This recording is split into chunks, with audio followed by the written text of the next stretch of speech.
जिले की छोटी सादड़ी थाना पुलिस ने आज गैंग 5158 का पर्दाफाश करते हुए अवैध हथियारों का जखीरा बरामद करते हुए 3 को गिरफ्तार किया है। साथ ही 12 बोर बंदूक, एक पिस्टल, देसी कट्टा व 55 राउंड जब्त किया। छोटी सादड़ी थाना अधिकारी दीपक बंजारा ने बताया कि जिला पुलिस अधीक्षक अमित कुमार के निर्देशन में अवैध हथियारों की धरपकड़ व संगठित अपराधों के विरुद्ध चलाए जा रहे अभियान के तहत थानाधिकारी छोटी सादड़ी के नेतृत्व में पुलिस टीम द्वारा 3 अभियुक्तों को गिरफ्तार कर अभियुक्तों के कब्जे से 12 बोर, एक पिस्टल, एक देशी कट्टा सहित कुल 55 राउंड जब्त किए गए हैं।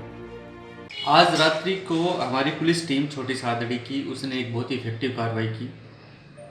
कुछ संदिग्ध व्यक्ति, एक घनश्याम आंजना था जिसके कब्जे से हथियार बरामद हुए। फिर जब उससे अग्रिम पूछताछ की गई तो आगे उसके बताए गए घर की तलाशी में भी बड़ी मात्रा में हथियार मिले। घनश्याम से ही जब और कड़ी पूछताछ की गई तो उसने अपने 2 अन्य साथियों का, नेपाल प्रजापत और कन्हैया लाल, जो जयपुर में रह रहा था, उनका नाम बताया। उनके पास भी हथियारों की सूचना दी। कन्हैया लाल के लिए टीम रवाना की गई, उसको वहाँ से डिटेन करके लाया गया। फिर उसकी सूचना पे फिर हथियार जब्त हुए। इसी तरीके से नेपाल प्रजापत से भी हथियार जब्त हुए।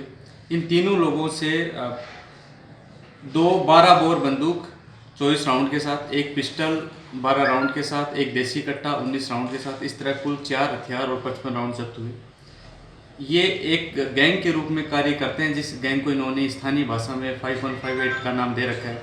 इस गैंग के सभी सदस्यों का चिन्हीकरण किया जा रहा है। इस गैंग का जो कार्यशैली समझने का प्रयास किया गया, तो जितने भी तस्करी के लोग कार्य करते हैं उनको रुकवाना, उनसे अवैध वसूली करना। इसी तरह का एक मुकदमा छोटी सादड़ी थाना क्षेत्र में इस गैंग के खिलाफ लंबित चल रहा है, जिसमें घनश्याम आंजना की गिरफ्तारी अपेक्षित थी। इस मामले के बाद में घनश्याम आंजना की उस मामले में भी गिरफ्तारी की जाएगी। इसी गैंग का एक अन्य सदस्य थोड़े दिन पहले पकड़ा गया था, उसका भी जो हथियार लिया गया था उसी गैंग से लिया गया था। सभी सदस्यों का चिन्हीकरण किया जा रहा है। उनके संयुक्त मुकदमों जितने भी हैं उनका चिन्हीकरण किया जा रहा है।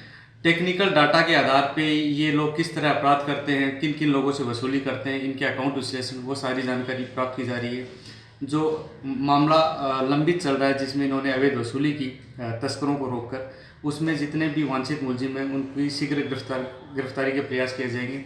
इस मामले में इनके खिलाफ 3/25 1A आर्म्स एक्ट और 3/25 7 आर्म्स एक्ट की धाराएँ, संशोधित धाराएँ जोड़ी गई है। ये जो संशोधित धाराएँ हैं, ये संगठित तौर पे कोई अपराध कारित करता है जिसमें वो हथियारों का दुरुपयोग करता है और उस हथियारों का दुरुपयोग करके संगठित अपराध को कारित करने की कोशिश करता है, समाज में भय व्याप्त करता है।